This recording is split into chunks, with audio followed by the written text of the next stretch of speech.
여기 한국의 길거리를 걷고 있는 한 여성이 있습니다. 이 여성은 일본에서 살다가 한국으로 오게 된 미국인 여성이라고 하는데요. 오늘은 미국인 여성 엘라 씨가 일본과 한국에서 지내면서 느끼게 된 차이점에 대하여 해외 커뮤니티 레딧에 올린 글을 토대로 작성된 사연을 소개해 드리려 합니다. 그럼 엘라 씨가 무슨 일을 겪었던 것인지 오늘의 사연 바로 들어보겠습니다. 안녕하세요. 저는 현재 대한민국 서울에 살고 있는 미국인 엘라라고 합니다. 어릴 적부터 일본을 동경했던 제가 교환 학생으로 일본을 가서 겪었던 일들과 제가 마침내 한국에 정착하게 된 사연들을 여러분들께 들려드리고자 이렇게 사연을 올리게 되었습니다. 미국에 살던 제가 어떠한 이유로 일본에서 한국으로 오게 되었는지 궁금하지 않으신가요? 사연을 바로 말씀드릴게요. 저는 미국 샌프란시스코의 한 평범한 가정에서 태어났습니다. 아버지는 저에게 어릴 적부터 다양한 해외 비디오들을 보여주며 저를 즐겁게 만들어주셨죠. 그중 제가 빠졌던 비디오물은 바로 일본 애니였습니다. 어린 시절부터 일본 애니메이션을 보고 자라서 그런지 저는 자연스레 일본이라는 나라에 관심이 가기 시작했습니다. 각종 일본 애니메이션뿐만 아니라 일본 특유의 동양적인 분위기, 그리고 서양 문화와는 다른 동양 특유의 예절 바른 느낌에 푹 빠지게 되었습니다. 그래서 저는 대학생이 되고 미국에서 학교를 다니다가 교환 학생으로 일본에 가기로 결정했죠. 1년 동안 내가 좋아하는 일본에서 살 것을 생각하니 그와 관련된 낭만적인 상상이 제 머릿속을 가득 채웠죠. 그렇게 도착한 일본에서 초반 2달 정도는 너무도 좋았습니다. 거리는 매우 깨끗했고 일본인들은 상상 이상으로 친절했어요. 음식도 굉장히 맛있었고요. 하지만 그것도 잠시 저는 일본인 특유의 앞뒤가 다른 인격을 체험하게 되었죠. 제가 일본에서 사귄 친구가 한 명 있었는데 그녀의 이름은 유즈키였습니다. 저는 유즈키를 진정으로 친한 친구라고 생각하고 있었습니다. 근데 이 기집애가 뒤에서 저와 썸을 타고 있던 썸남에게 제 욕을 하고 다닌 거 아니겠어요? 이게 어떻게 된 일이냐면 저와 썸남은 서로 호감이 있어서 가끔씩 데이트도 하고 있었고 제가 그 남자를 진심으로 좋아하는 것 같다고 유즈키에게 고민 상담도 몇 번이고 했었거든요.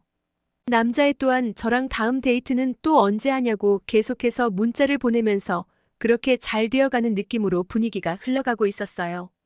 그런데 유즈키가 중간에서 저와 남자의 사이를 갈라놓았던 것입니다.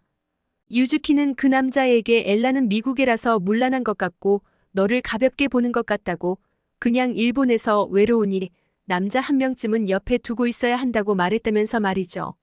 저는 이런 생각을 가져본 적도 말해본 적도 없거든요. 근데 이런 식으로 제 험담을 그 남자에게 말하며 입을 놀렸던 것입니다. 이 모든 내막은 저의 또 다른 친구인 미호로부터 전해 들었어요. 앞에서는 누구보다 저를 아끼고 챙겨주는 듯이 대했던 유즈키의 이중성에 저는 역겨움이 올라오기 시작했습니다. 그리고 저는 사실 확인을 위해 카페에 유즈키를 불러내어 너가 그런 말을 한 것이 사실이냐고 물었고 유즈키는 크게 당황하며 처음에는 부정했지만 제가 미호에게 다 들었다고 하니 그제서야 인정을 하더군요. 그렇게 우리의 우정은 산산조각이 났습니다. 그리고 며칠 뒤 동네에서 저와 썸을 타던 남자애와 유즈키가 손을 잡고 가는 장면을 목격했고 유즈키는 저를 보며 음흉한 미소를 지었어요. 온몸에 소름이 돋았죠. 일본인의 야비함은 여기서 끝이 아니었습니다. 대학생 친구들과 함께 여럿이 모여서 수다를 떨고 있었는데 우리 과에 누가 봐도 매너가 없고 남에게 민폐를 많이 끼치는 남자애가 한 명 있었어요. 어떤 한 친구가 걔 진짜 이상해. 왜 그런 행동을 할까? 라는 식으로 말하길래 저는 그 남자애는 꼭 그렇게 사람들이 싫어할 짓을 골라서 하더라. 그래서 좀 싫어라고 말했어요. 그러니 걔가 하는 말이 가관이었어요. 아니 난 싫어하는 건 아니고 신기해서 그런 거야. 너는 걔가 그렇게 싫니? 너가 걔를 그렇게 싫어하는 줄은 몰랐어. 이러는 게 아니겠어요? 이렇게 한순간에 무리 중 저만 나쁜 여자가 되는 건 일도 아니었던 거죠. 평소에 뒷담화는 다 똑같이 해놓고 자기들은 마치 그런 사람이 아닌 듯 나쁜 사람이 안 되려고 빠져나갈 구멍을 만들어 놓는다고나 할까요? 그래서 일본인들은 싫다라는 단어를 일절 안 쓰더라고요. 그냥 웃으면서 돌려가기만 하는 겁니다. 그래야 나중에 빠져나갈 구멍이 생기니까요. 일본인들은 겉으로 친절하고 상냥하지만 그 속내를 들여다보면 정반대라는 것을 미국에 있을 때 인터넷 커뮤니티에서 본 적이 있었습니다. 저는 그 글을 보고 인터넷 커뮤니티는 원래 과장도 많고 극단적인 내용도 많으니 실제 상황과는 다른 부분이 많을 것이라고 생각했습니다. 그리고 원래 사람은 겉과 속이 어느 정도는 다른 게 대부분 아닌가라는 생각도 들면서 대수롭지 않게 생각했었죠. 근데 이것은 겪어본 사람만 알 수 있는 것이더군요. 나도 모르게 뒤통수를 얻어맞는 느낌이랄까요? 제가 일본에서 겪은 경험은 비단 그들의 음침한 뿐만이 아닙니다. 일본에서는 여성들의 인권이 매우 낮은데요. 지내다 보면 이건 좀 아닌데 싶은 것들이 많이 보였지만 마치 우리는 여자니까 어쩔 수 없고 순응해야 한다라는 마인드가 사회 전반적으로 깔려있는 듯 했습니다. 하루는 대학교에서 술자리가 있던 날이었어요. 나이가 많은 남자 복학생이 신입생 여학생에게 첫 경험을 언제 했어? 좋았어? 라고 남자들도 포함된 여러 명이 있던 술자리에서 아무렇지도 않게 묻는 게 아니겠어요? 또한 다들 그 복학생 선배가 말하는 걸 멀뚱멀뚱 쳐다만 보고 있지 누구 하나 나서서 그를 제지하는 사람은 없었습니다. 그런데 질문을 받은 여자 신입생은 그저 쑥스럽게 웃으며 아직 경험이 없어요라고 대답했어요. 저는 일본의 전형적인 여성상을 여기서 엿볼 수 있었어요. 분명 수치심을 느낄 법한데도 그냥 순응하면서 가만히 있었죠. 그리고 제가 느꼈던 또 다른 일본인의 특징은 바로 사회 전반적으로 인종차별이 만연하다는 겁니다. 한동안 유행했던 코로나가 잠잠해지니 일본에도 점점 서양인들이 많이 오기 시작했어요. 근데 평소에 별로 웃음이 없던 사람들도 유독 서양인들에겐 갑자기 엄청 미소를 띠고 웃어주는 거예요. 알고 봤더니 일본인들은 서양인들에게는 엄청 잘 보이려고 하는데 흑인이나 동남아 쪽 사람들에게는 엄청난 차별심을 속에 가지고 있다고 하더군요. 동남아인들이 말을 걸 때는 무표정이거나 표정이 안 좋다가 서양인들에게만 그러는 거 있죠. 또 제 대학 친구 중 한 명은 베트남 사람이었는데 교환 학생으로 있으면서 아르바이트를 하려고 했습니다. 그런데 동남아인이라는 이유로 면접 기회를 주지 않은 경우도 있었어요. 그리고 카페에서 제 친구를 가리키며 속닥거리는 것을 들은 적이 있는데 제 동남아 친구에게 저 사람 원숭이처럼 생기고 냄새나는 것 같아 라고 하는 겁니다. 저는 깜짝 놀라 동남아 친구가 못 듣도록 대화 소리를 일부러 시끄럽게 말하기 시작했습니다. 그리고 속으로 정말 해도 너무 심하다는 생각을 했죠. 그리고 일본은 모든 게 다 느렸어요. 특히 행정 처리 부분에서요.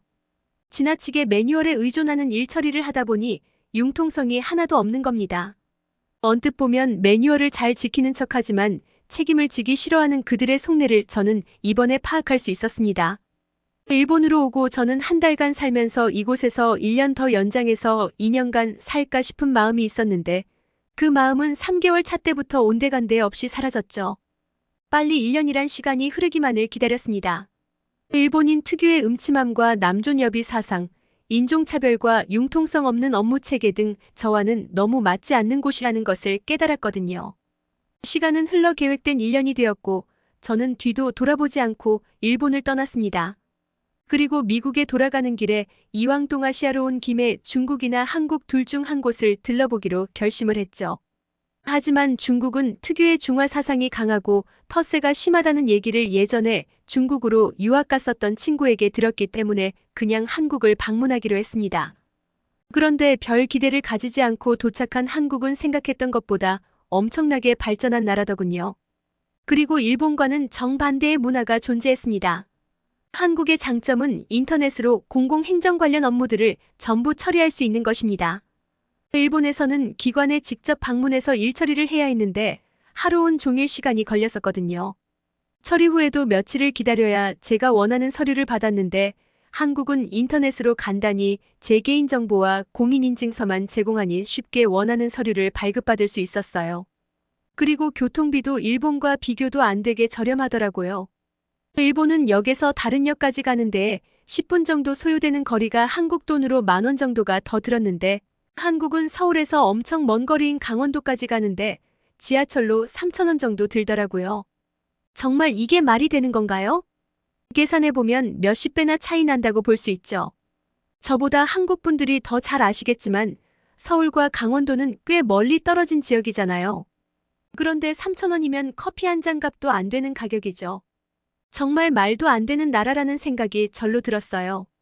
그리고 한국의 교통은 지하철 노선도가 알아볼 수 있게 잘 되어 있고 환승 시스템도 잘 되어 있어 돈도 절약할 수 있었어요. 제가 일본에서 지하철을 이용할 때엔 별의 별 노선들이 뒤섞여 있어서 도저히 길을 찾지 못한 적도 많았거든요. 또 한국인은 일본인과 다르게 뒤에서 뒷담화를 하지도 않더군요. 할 말이 있으면 솔직하게 앞에서 이야기하고 서로 훌훌 털어버렸습니다. 사소한 오해들이 쌓여서 나중에 터지는 것을 엄청 답답해했어요. 물론 사람 사는 곳이니 뒷담화가 아예 없다고는 말할 수 없어요. 하지만 일본에 비해서는 상대적으로 훨씬 덜했다는 거죠. 저는 점점 소탈하고 시원스러운 한국인의 매력에 빠지기 시작했습니다. 일본인들과 함께 있을 때는 본래 제 성격과 다르게 자꾸만 속으로 생각하는 습관이 배어들었었는데 한국에서는 하고 싶은 말을 깔끔히 정리하여 상대방에게 전달하는 능력을 배울 수 있었습니다. 오죽했으면 부모님과 통화를 할 때도 저에게 뭔가 바뀐 것 같은 느낌이 든다고 말씀하셨어요. 일본에 있을 때보다 말을 더 조리 있게 잘하는 것 같다면서 말이에요.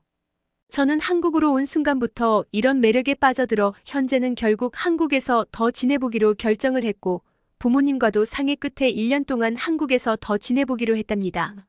지금은 한국인 남자친구도 생겨서 행복하게 연애도 하고 있어요. 학교나 비자 사정상 미국으로 언젠가는 다시 돌아가야 하겠지만 이렇게 여자를 기본적으로 인격체로서 존중할 줄 아는 한국 남자라면 장거리 국제 연애도 가능할 것 같다는 생각이 들어요. 어릴 적부터 일본 애니메이션에 푹 빠져 일본을 동경해 오다가 막상 일본에 가보니 현실이 환상과 달랐다는 것을 깨닫고 실망을 했으나 기대치도 않았던 한국에 와서 한국과 사랑에 빠져버린 미국 여성 엘라 씨의 사연 어떻게 들으셨나요?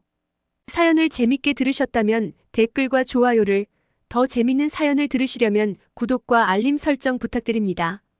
끝까지 시청해주셔서 감사합니다.